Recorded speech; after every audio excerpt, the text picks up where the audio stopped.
शेषनाग के अवतार लक्ष्मण जी क्या 14 वर्षों तक बिना खाए बिना सोए रहे थे? महर्षि वाल्मीकि द्वारा लिखित रामायण में भगवान श्री राम को मर्यादा पुरुषोत्तम बताया गया है।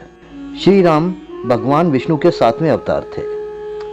स्वाभाविक है कि श्री राम का चरित्र भी भगवान के समान आदर्श पुरुष और एक कोमल हृदय वाले इंसान जैसा था। लेकिन श्री राम के छोटे भाई लक्ष्मण, जो कि शेषनाग के अवतार के रूप में श्री राम की लीला में उनका साथ देने के लिए आए थे, लक्ष्मण जी अपने भाई राम की तरह विनम्र न होकर थोड़े उग्र स्वभाव वाले इंसान के रूप में थे। लक्ष्मण जी बालपन से ही श्री राम जी के अधिक चहेते रहे थे।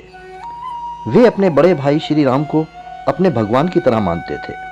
जैसा कि रामायण में बताया गया है कि लक्ष्मण जी शेषनाग के अवतार थे, अतः लक्ष्मण जी की अपार शक्ति के बारे में जानने के लिए पहले हमें शेषनाग की शक्ति के बारे में जानना होगा। भगवान विष्णु क्षीर सागर में शेषनाग के ऊपर विश्राम करते हैं, इसलिए जो शेषनाग स्वयं सृष्टि के पालनहार श्री नारायण का भार सह सकते हैं, वह निश्चित ही अपार बलशाली हैं। लक्ष्मण जी की शक्ति का अनुमान इस बात से भी लगाया जा सकता है कि सीता हरण से पहले लक्ष्मण जी ने कुटिया के आगे अपने तीर से एक रेखा खींच दी थी, जिसे लक्ष्मण रेखा के नाम से जाना जाता है। तीनों लोकों का विजेता और भगवान शिव का परम भक्त होते हुए भी रावण लक्ष्मण जी के द्वारा खींची गई एक साधारण सी रेखा को पार नहीं कर पाया था। दूसरी तरफ युद्ध के समय अधिकतर समय युद्ध लक्ष्मण जी ने ही किया था, जिसमें उन्होंने लंका के सबसे महान और विकट योद्धा इंद्रजीत यानी मेघनाद तथा अतिकाय, जिसने एक बार भगवान शिव के त्रिशूल का निष्प्रभाव किया था, उनको भी मार गिराया था। युद्ध में जब लक्ष्मण जी मूर्छित हो गए थे, तब इंद्रजीत उन्हें उठा भी नहीं पाया था। लक्ष्मण जी ने वनवास के 14 वर्षों में आहार का एक भी निवाला नहीं खाया था, क्योंकि जब भी लक्ष्मण फल लेकर आते थे तो श्री राम उन्हें 3 हिस्सों में बांट देते थे। लेकिन लक्ष्मण जी अपने हिस्से के फलों को खाने के बजाय सुरक्षित रख लेते थे। उन्हें लगता था कि श्री राम ने उन्हें फल खाने के लिए कभी आज्ञा ही नहीं दी, इसलिए उन्होंने 14 वर्ष तक कुछ भी नहीं खाया था। 14 वर्ष तक सोए नहीं। वनवास में श्री राम के साथ जाते हुए लक्ष्मण जी की माता सुमित्रा ने उन्हें यह आज्ञा दी थी कि अपने भाई और भाभी की सेवा करना, जब वे सो जाएं तो पहरा देना और जगें तो उनकी सेवा करना। अपनी माता की इस आज्ञा को मानते हुए लक्ष्मण जी वनवास के 14 वर्षों तक नहीं सोए थे। जब श्री राम और माता सीता कुटिया में होते तो वे पहरा देते, और जब वे बाहर आ जाते तो उनकी सेवा में लग जाते। 14 वर्ष तक लक्ष्मण जी ने ब्रह्मचर्य व्रत का पालन किया तथा इन 14 वर्षों में उन्होंने किसी भी स्त्री का चेहरा तक नहीं देखा था। वह जब भी माता सीता से बात करते थे तो उनकी नजर उनके चरणों पर रहती थी। 14 वर्षों तक बिना खाए बिना सोए तथा ब्रह्मचारी रहने के इस त्याग के कारण ही लक्ष्मण जी मेघनाद का वध कर पाए थे, अन्यथा कोई भी इंद्रजीत को पराजित नहीं कर सकता था। इन सभी बातों की पुष्टि तब हुई जब महर्षि अगस्त्य मुनि एक बार अयोध्या आए। राम ने लंका के युद्ध की चर्चा करते हुए उनसे कहा, मैंने रावण कुंभकर्ण को रणभूमि में मार गिराया था तथा लक्ष्मण ने इंद्रजीत और अतिकाय का वध किया था।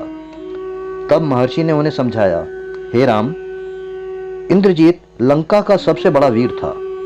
जब वह इंद्र को बंदी बनाकर लंका लाया और रावण की आज्ञा से उसे मारने वाला था, तब ब्रह्मा जी ने आकर उससे इंद्र को न मारने की विनती की थी। लक्ष्मण ने उसका वध किया तो लक्ष्मण जी के समान त्रिलोक में कोई वीर नहीं है। महर्षि अगस्त्य ने श्री राम को इंद्रजीत की मृत्यु का रहस्य समझाया कि इंद्रजीत को ब्रह्मा जी का वरदान प्राप्त था कि जो व्यक्ति 14 वर्ष तक नहीं सोया हो, ना ही इन वर्षों में किसी स्त्री का मुख देखा हो, इन वर्षों में भोजन नहीं किया हो, ऐसा व्यक्ति ही इंद्रजीत को मार सकता था।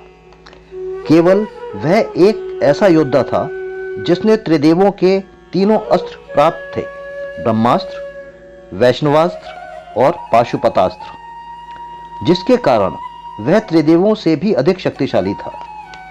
उसने अपने गुरु शुक्राचार्य तथा देवलोक के सभी देवताओं के अस्त्र प्राप्त किए थे। उसके समान शक्तिशाली योद्धा पृथ्वी में कोई नहीं था। तब श्री राम बोले, इतनी अधिक शक्ति और इतने सारे वरदान प्राप्त करने के पश्चात तो उसकी मृत्यु असंभव सी थी। फिर किस प्रकार लक्ष्मण उसे मार पाया? कृपा कर बताएं मुनिवर। श्री राम की बात सुनकर अगस्त्य मुनि ने कहा, क्यों न लक्ष्मण जी से ही यह वृतांत सुना जाए। श्री राम ने भी अपनी सहमति जताई। फिर लक्ष्मण जी हाथ जोड़कर बोले, भैया 14 वर्ष तक हम जो भी फल आदि लाते थे आप उनके 3 भाग करते थे और 1 भाग मुझे देकर कहते थे कि ये फल रख लो। आपने कभी खाने की आज्ञा नहीं दी और आपकी आज्ञा जब तक न हो मैं उन्हें कैसे खा सकता हूं। और रही निद्रा की बात, तो मैं अयोध्या से यह प्रण लेकर निकला था कि दिन हो रात में आप दोनों की सेवा में सदैव उपस्थित रहूंगा और रक्षा करूंगा। इसलिए मैंने एक पल के लिए भी अपने को निद्रा के वश में नहीं होने दिया। और जब प्रश्न आपकी सेवा और रक्षा का हो तब मैं कैसे किसी और को स्मरण कर सकता हूं। जिस प्रकार 14 वर्ष तक मेरा ब्रह्मचर्य भी नहीं टूटा।